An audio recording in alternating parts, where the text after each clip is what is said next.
Magandang buhay! Pagbati para sa inyong mga masigasig na mag-aaral mula sa ikalimang baitang at sa inyong mga masipag at mapag-arugang mga magulang at tagapangalaga. Ako nga pala si Sir Jeff, ang inyong magiging guro at gabay para sa asignaturang Edukasyong Pantahanan at Pangkabuhayan. Para sa unang quarter o grading period, pag-uusapan natin ang mga aralin sa unang component ng EPP, ang agriculture. Kung handa na kayo, magsimula na tayo. Bago tayo magtungo sa talakayan natin sa unang aralin natin sa agriculture, subukin muna natin kung meron na ba kayong mga nakaimbak na kaalaman tungkol sa aralin na pag-uusapan natin ngayon. Ganito ang gagawin ninyo. Basahin at unawain ninyo mabuti ang mga katanungan na inyong makikita. Pagkatapos, gamitin bilang sagutang papel ang inyong kwaderno sa EPP. Isulat dito ang mga sagot o titik ng inyong mga sagot na sa tingin ninyo ay tama. Pagkatapos nun, i-check natin ang inyong mga sagot upang malaman natin kung tama ba ang mga ito. Magsimula na tayo! Para sa unang tanong, ano ang kailangan ng lupa upang maging mataba ang mga pananim? A. Loam. B. Abono. C. Compost pit. Or D. Organico. Para sa ikalawang katanungan, ano ang tawag sa paraan ng pagpapabulok ng basura tulad ng balat ng gulay at prutas, mga dahon at dumi ng hayop na pwedeng gawing abono? A. Composting. B. Pag-aabono. C. Pagtatanim. Or D. Pag-aani. Para sa ikatlong katanungan, ano ang tawag sa paraan ng pagpapabulok ng mga basura sa isang lalagyan na tulad din ng compost pit? A. Composting. B. Compost pit. C. Basket composting. Or D. Abono. Ika-apat, ang compost ay maraming naidudulot na maganda sa lupa, maliban sa isa. Alin ito? A. Pinalalambot ang lupa. B. Pinatataba. C. Pinabibilis matuyo ang lupa. Or D. Pinabubuti ang daloy ng hangin. Para sa huling katanungan, ilang buwan ang dapat palipasin bago gamitin ang compost? A. 2. B. 1. C. 3. Or D. 4. Ayan. So, pwede na tayo mag-check ng inyong mga sagot. Paalala lamang na maging tapat sa pagwawasto ng sarili ninyong mga sagot. Kung nahihirapan kayo, maaari ninyong hingin ang tulong ng inyong mga magulang o ng mga taong mas nakakatanda sa inyo sa pagwawasto ng inyong mga sagot. Magsimula na tayo. Para sa unang bilang, ang sagot ay B. Pangalawang bilang, A. Pangatlo, C. Pang-apat, C. At pang-lima, A. Okay, so huwag kayong malulungkot kung mababa ang nakuha ninyong score kasi pwede pa naman yan ma-improve o tumaas pagkatapos natin talakayin ang aralin natin ngayon. Okay, simula na tayo. Para sa unang bahagi ng ating aralin, pag-uusapan natin ang kahalagahan ng lupa. Bakit nga ba importante ang lupa? Ito ang mga dahilan. Una, sa lupa itinatayo ang mga gusali at mga bahay ng mga tao. Ito rin ang nagsisilbing tirahan ng mga hayop tulad ng mga kalabaw, ng mga aso, at ng mga pusa. Dito tumutubo ang mga halaman at mga puno na kailangan ng mga tao at ng mga hayop upang mabuhay. Ilan lamang yan sa mga dahilan kung bakit mahalaga ang lupa. Marami tayong nakukuhang pakinabang mula dito, kaya narapat lamang na pagyamanin at alagaan natin ang lupa. Paano natin gagawin yan? Isa sa mga paraan upang magawa natin yan ay sa pamamagitan ng paggawa ng abonong organiko. Para sa unang aralin natin ngayon sa agriculture, pag-uusapan natin ang mga iba't ibang mga paraan kung paano tayo makakagawa ng abonong organiko na tinatawag natin na compost.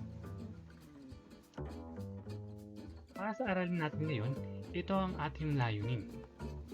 Pagkatapos ng aralin na ito, inaasahan na matutunan ninyo ang paggawa ng abonong organiko. Kailangan ninyong matukoy ang kahalagahan ng paggawa ng abonong organiko at kailangan ninyong matukoy ang iba't ibang mga pamamaraan ng paggawa ng abonong organiko upang ma-apply nyo ito sa mga sarili ninyong mga tanim sa inyong mga sariling bahay. Isipin natin kunyari na marami kayong nakikita mga nakatambak na basura sa inyong bakuran. Nariyan ang mga lumang gulong, mga lalagyan ng tubig na walang laman, mga tuyong dahon, mga balat ng prutas at gulay, mga kinakalawang na yero, at mga damo. Ang tanong, ano kaya ang dapat gawin sa mga basurang ito? Ang sagot ay paghiwalayin. Paghiwalayin ang mga basurang nabubulok sa mga basurang hindi o di nabubulok. Subukan natin paghiwalayin ang mga basurang ito ayon sa kanilang uri. Magsimula tayo sa lalagyan ng tubig. Saan kaya dapat ilagay ang basurang ito? Kung ang sagot ninyo ay sa di nabubulok, tama. Doon siya na dapat itapon. Paano naman ang mga tuyong dahon? Saan ito ilalagay? Nabubulok o di nabubulok? Tama, sa mga nabubulok. Ang mga gulong, saan dapat itapon ng mga ito? Nabubulok o di nabubulok? Tama, dapat ito ilagay sa mga basurang di nabubulok. Paano naman ang mga balat ng prutas at gulay? Saan dapat ito itapon? Kung sa nabubulok ang inyong sagot, tama kayo. Paano naman ang lumang yero na kinakalawang na? Saan kaya dapat ito itapon? Nabubulok o di nabubulok? Tama, sa di nabubulok. At ang pinakahuli ay ang damo. Saan kaya dapat ito ilagay? Tama kayo, sa nabubulok. Anong magandang gawin sa mga basurang di nabubulok? Ang mainam na gawin sa mga ito ay i-recycle upang hindi maging kalat na maaari magdulot ng polusyon sa paligid natin. Habang ang mga basurang nabubulok naman ay maaaring ilagay sa isang hukay, pabulukin, upang gawing abono. Ano ba ang abono? Ang abono o pataba ay sustansyang idinadagdag natin sa lupa upang lumaking malusog ang mga tanim. Bakit mahalaga ang abono? Sa paghahalaman, mahalaga ang abono dahil pinatataba at pinalalago nito ang mga pananim natin. Meron tayong dalawang uri ng abono o pataba na pwedeng idagdag sa lupa upang lumaking malusog ang mga tanim. Nariyan ang commercial fertilizer o abonong chemical at meron din abonong organiko o kilala din sa tawag na organic fertilizer. Ngayon, alin sa dalawa ang mas mainam gamitin? Ang commercial fertilizer ba o ang abonong organiko? Ayon sa mga eksperto, mas mainam na gamitin ang abonong organiko. Bakit? Dahil ang abonong organiko o organic fertilizer ay hindi nagtataglay ng mga kemikal na maaaring makasama sa mga halaman na tinatanim natin.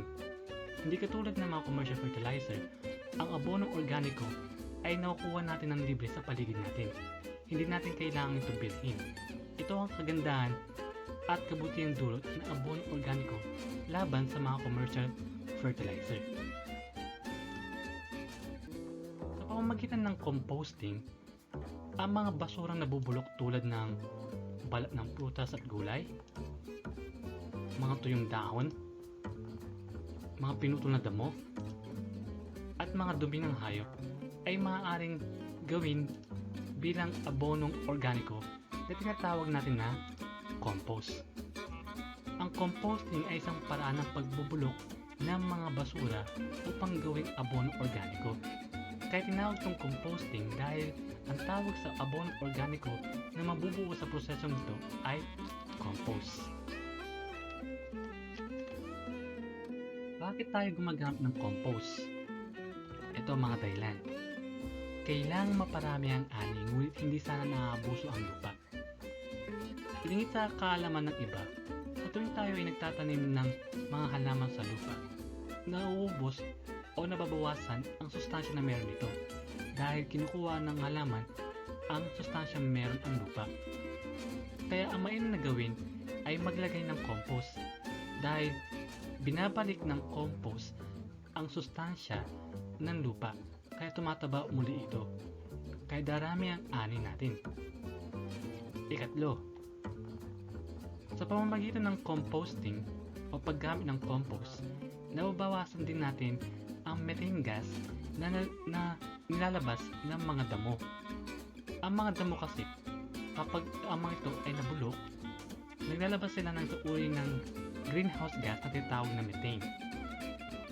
Ang methane, kapag ito ay umabot sa atmosphere ng planeta natin, nagkakos ito ng marami pa mga greenhouse gas na nagtatrap ng init mula sa araw. Kaya ang nagiging resulta nito ay ang tinatawag natin na global warming. Ang global warming ang punot dulo ng tinatawag natin ngayon na climate change. Sa pamamagitan ng pagko-compost, nababawasan o kung umuunti ang methane gas na maaaring ilabas ng damo. Kaya magandang i-compost muna ang damo bago natin ito ihalo sa lupa.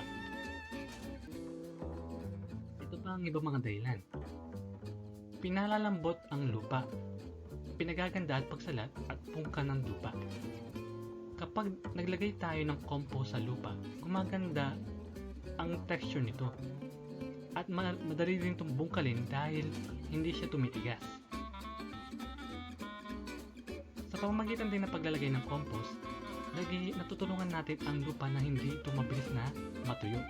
So kahit hindi nyo araw-araw diligan ang lupa, hindi ito matutuyo ng basta-basta. Sa pamamagitan din ng compost, nagiging mabuti o maganda ang kapasidad ng lupa na humawak ng tubig o ang tinatawag natin na water holding capacity. Pagmasdan ninyo ang halimbawa na ito. Ang lupa nasa itaas ay lupa na may halong compost, habang ang lupa nasa ibaba naman ay lupa na walang halong compost. Pansinin ninyo, sa pagdaan ng tubig sa itaas ng mga lupang ito, mapapansin natin na ang lupang may halong compost ang may mas magandang kakayahan na sumipsip ng tubig. Habang ang lupang walang compost naman ay dumadaan lamang ang tubig at kokonti lamang ang tubig na nasisisip ito. Bakit? Dahil nagiging buwaghag ang lupa dahil sa compost. Dahil dito, ang hangin din ay madaling nakakapasok sa lupa na kailangan din ng mga ugat ng mga halaman upang sila ay lumaki ng maayos.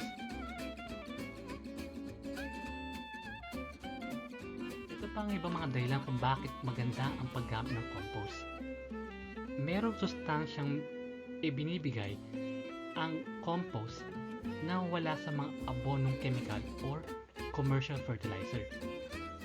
Sa pamamagitan din ng pagdadagdag ng compost, nagiging mataba ang lupa, kaya nagiging maganda ang ani natin. At syempre, matipid. Dahil hindi mo kailangang binhin ang organic fertilizer. Madali mo lamang itong makukuha mula sa mga nabubulok na bagay sa inyong paligid na libre mo lang makukuha. Okay? Kaya madali din itong nakakatulong upang mabawasan ang dami ng chemical na abono na meron tayo sa paligid natin. Kaya go tayo sa compost. Yan. Ngayon naman, pag-usapan natin ang mga pamamaraan sa paggawa ng compost. Maraming paraan ng paggawa ng compost o abonong organiko. Ang karaniwan sa mga ito ay ang paggawa ng compost pit at ng basket composting. Ang compost pit ay isang uri ng hukay sa lupa kung saan inilalagay at pinaghahalo-halo ang mga nabubulok na basura tulad ng mga tuyong dahon, mga balat ng prutas at gulay, mga dumi ng hayop at lupa upang gawing abono or compost. Habang ang basket composting naman ay isang uri ng paggawa ng compost sa pamamagitan ng paggamit ng mga sisidlan. Habang tinatalakay natin ang aralin natin ngayon, makikita natin ano ba ang pagkakaiba ng dalawa. Pag-usapan naman natin ngayon ang paggawa ng abonong organiko sa pamamagitan ng paggawa ng compost pit. Ano-ano nga ba ang mga hakbang para makagawa ng compost pit? Tandaan lang natin na ang compost pit ay isang hukay sa lupa kung saan pwedeng ilagay ang mga basurang nabubulok upang gawing compost. Ito ang mga hakbang na kailangan natin gawin. Una, humanap ng medyo mataas na lugar, tuyo, tatag at malayo-layo sa mga bahay o anumang anyong tubig. Bakit kailangan sa medyo mataas na lugar gumawa ng compost pit? Ito ang dahilan. Dahil kapag umulan, maaaring mapuno ng tubig ang loob ng compost pit kung ito ay ginawa sa medyo mababaw na lugar. Kapag nangyari ito, maaaring umapaw ang laman nito at kumalat papunta sa ibang lugar. Kailangan din na malayo-layo ito sa mga bahay o anumang anyong tubig upang maiwasan ang polusyon. Tandaan natin, ang mga bagay na ilalagay natin sa compost pit ay mga bagay na nabubulok. Sa tuwing nabubulok ang mga bagay na ito, naglalabas sila ng masangsang o mabahong amoy na maaaring makaapekto sa kalusugan ng mga tao. Kaya kailangan malayo ang compost pit sa mga tahanan ng mga tao upang ito ay makaiwas sa mga anumang uri ng sakit at sa polusyon na maaaring idulot ito sa mga anyong tubig tulad ng mga balon o kaya ng mga ilog. Kapag nakakita na kayo ng medyo mataas na bakanting lote o bakanting lupa, maaari nyo na simulan ang pangalawang hakbang. Kailangan ninyong gumawa ng hukay na may lapad na 2 metro, may haba na 5 metro, at may lalim na 1 metro. Ngayon, bakit 1 metro lang ang lalim ng compost pit? Bakit hindi 2 o higit pa? Ito ang dahilan. Pag masyadong malalim kasi o higit pa sa 1 metro ang lalim ng compost pit na ginawa ninyo, mahihirapan na kayong haluin ang mga basurang nabubulok sa loob nito. Tandaan ninyo, kapag nasimulan nyo nang gawin ang compost pit at nakapaglagay na kayo ng mga nabubulok na basura dito, hindi na kayo maaaring tumungtong sa loob ng compost pit dahil maaaring kumapit sa katawan ninyo ang mga basura o mga mikrobyo mula sa mga basurang nabubulok. Pagkatapos ninyong gawin ang prosesong ito, kailangan ninyong diinan at patagin ang loob ng hukay na ginawa ninyo. Pagkatapos nun, hayaan nyo itong nakalantad o nakabilad sa araw upang hindi ito pamahayan ng mga mikrobyo. Pagkatapos ng ilang araw na nakabilad ito sa araw, maaari na kayong maglagay ng mga pinuto na damo, mga basurang tulad ng mga pinagbalatan ng gulay at prutas. Ang gagawin nyo lamang ay ilatag ang mga basurang ito sa pinakaunang layer o level ng compost pit sa pinakaibaba. Ilatag ito pagsamasamahin hanggang tumabot ang taas o kapal ng mga ito ng 30 cm or 30 cm. Pwede rin kayong magdagdag ng iba pang mga nabubulok na bagay tulad ng mga tuyong dahon. Matapos mailatag ang mga tuyong dahon, mga pinutol na damo, mga mga balat ng prutas at gulay sa pinakaibabang bahagi ng compost pit. Maaari nyo nang isunod ang mga dumi ng hayop tulad ng baboy, manok at baka. Ipatong ito sa unang layer, pagsamasamahin hanggat umabot ang kapal nito ng 15 cm or 15 cm. Pagkatapos, patungan ito ng lupa, abo o kaya ng apo. Para lang kayong gumagawa ng cake o graham. Ganun lang. Sunod naman, paulit-ulit na gawin ang pagtambak hanggat mapuno ang hukay. Ganito ang gagawin. Pagkatapos ng lupa, abo o apog, pwede nyo ulitin ang mga damo, balat ng prutas, gulay, dahon, pagkatapos ay dumi ng mga hayop, at pagkatapos ay lupa ulit hanggang mapuno ang hukay ng compost pit. Siguro din lamang na kapag napuno na ang compost pit, hindi nakaumbok ang lupa o laman nito sa pinakaitaas. Dahil kapag nangyari yun, maaaring tangayin ng hangin o ng tubig unan ang nakaumbok na lupa. At mahihirapan kayong takpan ito kapag nakaumbok ang lupa. Dapat patag ang gagawin ninyo. Ngayon, para mapanatiling tuwid at patayo ang mga kanto at pagitan ng compost pit ninyo, maaari kayong maglagay ng ilang piraso ng patpat o kaya ng kawayan para hindi ito matibag. Ang sunod na hakbang na gagawin naman ay diligan ang ibabaw ng hukay. Gamit ang regadera, diligan ang itaas nito upang maging patag. Maaari din kayong gumamit ng kalaykay para patagin ang itaas ng compost pit. Tandaan, hindi dapat nakaumbok ang lupa sa itaas ng compost pit. Kung tag-ulan naman o umuulan, pwede niyong takpan ang itaas ng compost pit ng mga dahon ng saging. Sa ganung paraan, hindi mapupuno ng tubig ang loob ng compost pit at hindi aapaw ang mga laman nito. Kung meron kayong mga lumang yero na hindi na ginagamit, pwede nyo rin gamitin ang mga ito bilang pantakip. Sunod, para mabilis na mabulok ang mga basura sa loob ng compost pit, pwede nyo itong lagyan ng pasingawan. Paano gagawin yun? Kumuha lamang ng kawayan. Tanggalin ninyo ang mga buko nito.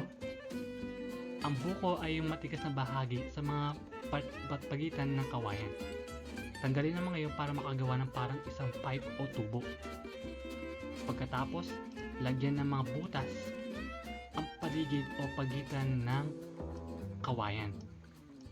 At itusok ito sa compost pit hanggang sa pinakaibaba. Sa pamamagitan nito, makakatulong ito upang makapasok ang hangin sa loob ng compost pit at madaling mabulok ang mga basura sa loob nito. Sa ganung paraan, mapapabilis ang paggawa natin ng compost.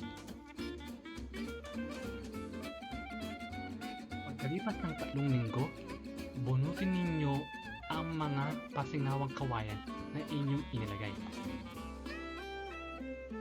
Gamit ang pala, ipailalim ninyo ang mga basurang nasa ibabaw, habang ang mga basurang nasa ibaba naman ay kailangan mailagay sa itaas. Gagamitin ninyo ang pala para paghaluin ang mga basurang ito. At pagkaraan ng 2 linggo o 2 buwan o higit pa, ayon sa uri ng mga basurang ginamit, maaari nyo nang gamitin ang abono or compost na laman ng inyong compost pit. Ayun naman, halimbawa, wala kayong bakanting lote, wala kayong malaking lupain kung saan pwede kayong gumawa ng compost pit para makagawa ng compost. Huwag kayong mag-alala. May isa pang paraan para makagawa kayo ng compost na hindi ninyo kailangan ng isang malaking bakanting lote. Ang tawag sa paraan nito ay basket composting. Isa itong paraan ng paggawa ng compost sa isang sisidlan o lalagyan. Ano ba ang basket composting? Ang basket composting ay paraan ng pagpapabulok ng basura sa isang Maaaring gumawa nito sa pamamagitan ng mga pinagpatong-patong na gulong ng sasakyan, mga lumang sisidlan ng tubig, o kaya mga recycle na bagay. Walang limit na iniingi sa paggawa ng basket composting. Basta madiskarte, nakahanap kayo ng mga recyclable materials na pwedeng gamitin sisidlan o lalagyan, pwede nyo silang gamitin bilang basket compost. Ito ang mga paraan ng paggawa ng basket composting. Una, pumili ng lalagyan na yari sa kahoy o yero na may sapat na haba at laki. Kailangan may lalim ito ng 1 metro katulad ng compost pit. At kailangan nakalubog ito ng bahagya sa lupa upang masuportahan ang laman nito. Pagmasdan ninyo ang mga halimbawa sa slides natin. Ang unang halimbawa ng basket compost ay yari sa tabla na pinako gamit ang martilyo. Ang iba naman ay gumagawa ng basket compost gamit ang mga body wire tulad ito.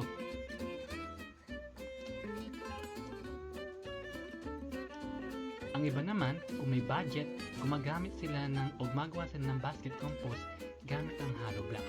Mas matibay kasi ito kumpara sa mga basket composting nangyari sa kahoy, yero o kaya sa mga body wire. Dahil hindi ito nangangalawang at natatagalan nito ang pabago-bagong panahon. Ikalawang hakbang sa paggawa ng composting. Ikalat ng pantay ang mga pinagpatong-patong na tuyong dahon, dayami, mga pinagbalatan ng gulay at prutas, mga dumi ng hayop, at iba pa. Tulad din ng ginagawa natin sa compost pit hanggat mapuno ang lalagyan o ang basket compost.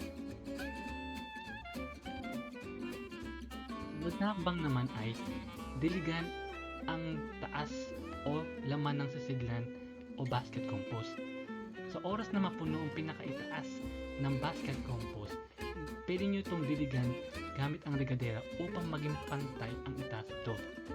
Maaari din kayong maglagay ng pasingawang gawa sa kawayan upang madaling mabulok ang mga basura na sa loob nito. Upang hindi naman ito pamahayan ng mga peste tulad ng mga langaw at ng mga ipis, maaari nyo itong takpan ng dahon ng saging o kaya ng yero. Kapag kasi dinapuan ng mga pesteng insekto tulad ng langaw at ipis ang mga basura na sa loob ng basket compost, maaari ito magdulot ng sakit sa mga tao kapag dumapo ang mga ito sa mga kinakain natin.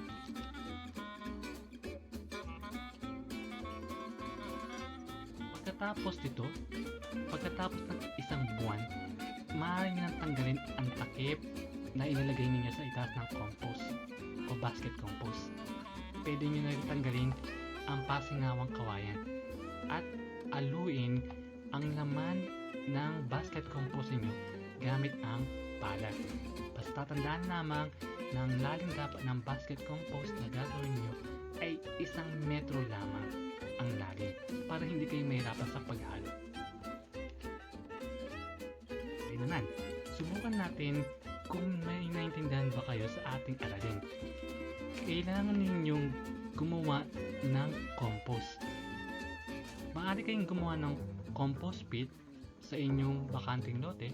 Kung wala naman kayong bakanting lote, maaari kayong gumawa ng basket composting. Basta ang goal lang natin dito ay gumawa ng compost.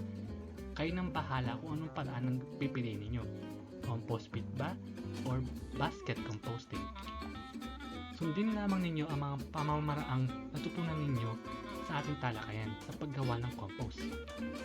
Ihanda ninyo ang mga materyales na gagamitin. Mag-ingat sa paggamit ng mga materyales, lalo na sa mga matutulis na kagamitan. At ang pinakahuling habilin, linisin ang lugar na pinagawaan ninyo, ipit ang mga kagamitan, itapon ng mga basurang hindi kailangan, at maglinis ng katawan. Maghugas ng kamay at mas mainam ay maligo pagkatapos ng gawain. Pagkatapos magawa ang compost pit o basket composting, Ipasuri ang ginawa ninyo sa inyong magulang o tagapangalaga. Gamitin ang rating scale na ito sa pagbibigay ng puntos sa ginawa ninyong compost pit o basket compost. Ganito ang paggamit ng rating scale na ito. Meron tayong tatlong criteria. About criteria, merong puntos na katumbas ang mga ito. Ang pinakamababa ay 1 puntos at ang pinakamataas ay 4 na puntos. Ang gagawin lamang ng magulang o tagapangalaga ay lagyan ng check ang puntos batay sa obserbasyon ninyo sa mga kriteriya na ginawa ng inyong anak o mag-aaral. Ganito. Halimbawa, sa unang kriteriya, maayos ba ang pagkakagawa ng basket compost? Kung nakita naman ng magulang o ng tagapangalaga ninyo na maayos ang pagkakagawa ninyo ng inyong basket compost or compost pit, pwede nyo lagyan o i-check ang column ng 4 na puntos na kahilera ng unang criteria. Kung hindi naman masyadong maayos, mas mababa sa 4 na puntos ang pwede nyo ibigay. Tandaan lamang na 1 puntos lamang bawat criteria ang pwede nyo i-check. Hindi pwedeng lagyan ng isa pang check ang isa pang puntos dahil hindi ito magiging mabibilang bilang puntos sa inyo. Okay, so i-check natin kung may natutunan ba kayo sa ating talakayan. Titignan din natin kung mag-i-improve ba o tataas ang inyong score sa ating paunang pagtataya. Ganito ang gagawin natin. Gagamitin natin ang inyong kwaderno bilang sagutan papel. Sa inyong kwaderno, lagyan ito ng bilang 1 hanggang 10. Basahin mabuti at unawain ang mga tanong na makikita ninyo. Piliin ang tamang sagot at isulat ang titik ng sagot sa kwaderno. Kung handa na kayo, magsisimula na tayo. Para sa unang tanong, pag-aralan ang larawan sa ibaba. Sagutin ang mga sumusunod na katanungan. Ilang metro ang lapad dapat ng isang compost pit? A. 1 metro, B. 2 metro, or C. 5 metro. Ikalawa, gaano kalalim dapat ang isang compost pit? A. 1 metro, B. 2 metro, or C. 5 metro. Ikatlo, gaano kahaba dapat ang isang compost pit? A. 1 metro, B. 2 metro, or C. 5 metro.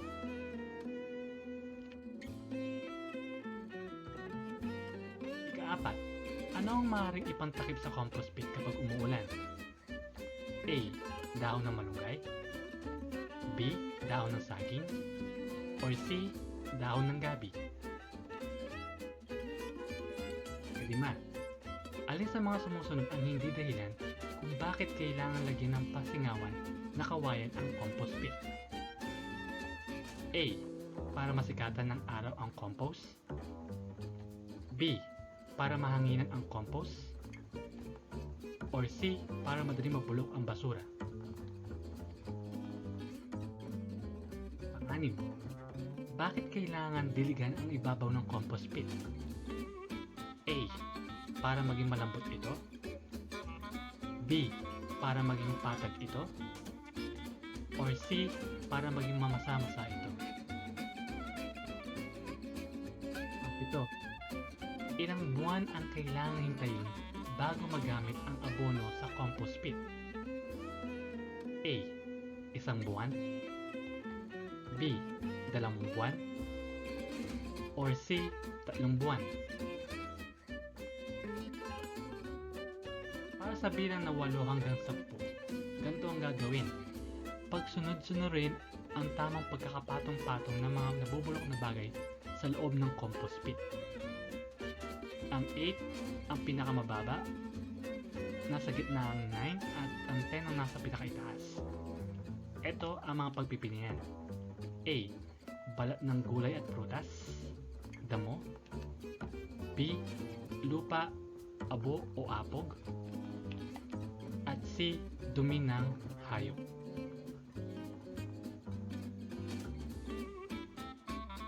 Okay, so ngayon naman, i-check na natin kung tama ba ang mga sagot ninyo. Maaari kayo magpatulong sa inyong mga magulang o mga tagapangalaga sa pagwawasto ng mga sagot ninyo. Basta tandaan lamang, maging tapat sa pagwawasto o pag-check ng inyong mga sagot. Okay? Simulan na tayo. Para sa unang bilang, ang tamang sagot ay letter B, 2 metro. Pangalawa, A, 1 metro. Pangatlo, letter C, 5 metro. Pang-apat, letter B, dahon ng saging. Panglima, A, para masikatan ng araw ang compost. Pang-anim, B, para maging patag ito. Pang-pito, letter B, 2 buwan. Pang-walo, letter A. Pang-siyam, letter C. At ang pinakahuli, number 10, letter B. Ayan. So sana tumaas o nag-improve ang score ninyo at sana meron kayo natutunan sa aralin natin ngayon. Maraming salamat sa pakikinig at sana ay may natutunan kayo sa ating talakayan. Magkita-kita ulit tayo sa ating susunod na aralin. Ito ulit si Sir Jeff, nag-iiwan ng kasabihan, walang mahirap sa taong may pangarap.